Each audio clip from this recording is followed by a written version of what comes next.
अब तक हमने जाना कि भगवान संकेत देते हैं, पर वो सीधे दिखाई नहीं देते। हमने ये भी समझा कि संकेत शोर में नहीं, शांति में मिलते हैं। लेकिन आज का सवाल सबसे कठिन है। अगर सब कुछ करने के बाद भी कोई संकेत न मिले, यही वो मोड़ है जहां ज्यादातर लोग टूट जाते हैं, क्योंकि यहाँ भगवान पूरी तरह चुप लगते हैं।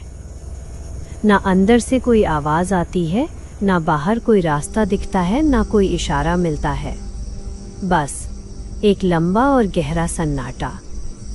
और जानते हैं, यही वो बिंदु है जहां सच्चा और दिखावे का विश्वास अलग हो जाता है। अब मेरी बात ध्यान से सुनिए। भगवान की चुप्पी कभी खाली नहीं होती। वो तैयारी का समय होता है। जैसे परीक्षा के हॉल में सबसे कठिन सवाल के वक्त शिक्षक चुप हो जाता है ताकि आप उसे अकेले हल कर सकें, वैसे ही जिंदगी में सबसे बड़े बदलाव से पहले भगवान पीछे हट जाते हैं। क्यों? क्योंकि वो देखना चाहते हैं, क्या आप बिना सहारे के सीधे खड़े रह सकते हैं? एक कड़वी सच्चाई समझिए, अगर भगवान हर कदम पर आपका हाथ पकड़कर जवाब देते रहें, तो आपका आत्मविश्वास कभी पैदा ही नहीं होगा।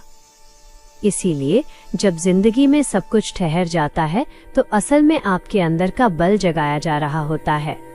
यही कारण है कि कई लोग कहते हैं, मेरी जिंदगी का सबसे बुरा समय ही मेरी जिंदगी का सबसे बड़ा मोड़ था। ये कोई इत्तेफाक नहीं है। ये वही समय था जब भगवान ने बोलना बंद किया और आपकी क्षमता को बोलने का मौका दिया। अब एक बहुत महत्वपूर्ण संकेत समझिए। अगर आप टूटे हुए हैं, फिर भी गलत रास्ता नहीं चुन रहे, अगर आप अकेले हैं, फिर भी अपने उसूल नहीं छोड़ रहे, अगर आप डर में हैं, फिर भी ईमानदारी का दामन थामे हुए हैं, तो समझ लीजिए भगवान आपको अंदर से फौलाद बना रहे हैं।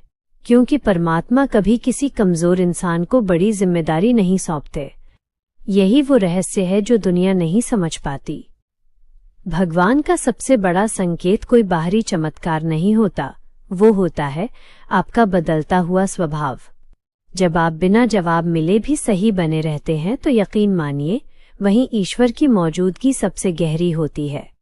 अब इस पूरी सीरीज की सबसे जरूरी बात, अगर आज आपको लग रहा है कि भगवान आपसे बहुत दूर हैं, तो सच ये है कि वो आपको आपके खुद के सबसे करीब ला रहे हैं। क्योंकि भगवान हमेशा बाहर नहीं, अंत में अपने भीतर मिलते हैं। हमेशा याद रखिए, जब भगवान चुप रहते हैं, तब वो आपको दुनिया के सामने बोलने के लिए तैयार कर रहे होते हैं। अगर आपने इस पूरी यात्रा को यहाँ तक सुना है, तो समझिए ये सिर्फ वीडियो नहीं थे, ये आपके लिए एक संकेत थे। मुस्कुराहट के साथ हमारी यह श्रृंखला यहीं समाप्त होती है, लेकिन आपकी असली यात्रा यहीं से शुरू होती है। अगर इन बातों ने आपके दिल को छुआ है, तो इस वीडियो को लाइक करें और इस यात्रा में जुड़े रहने के लिए चैनल को सब्सक्राइब जरूर करें। अपने किसी ऐसे मित्र के साथ इसे शेयर करें जिसे आज इस चुप्पी का मतलब समझने की जरूरत है। ईश्वर आप पर अपनी कृपा बनाए रखें। धन्यवाद।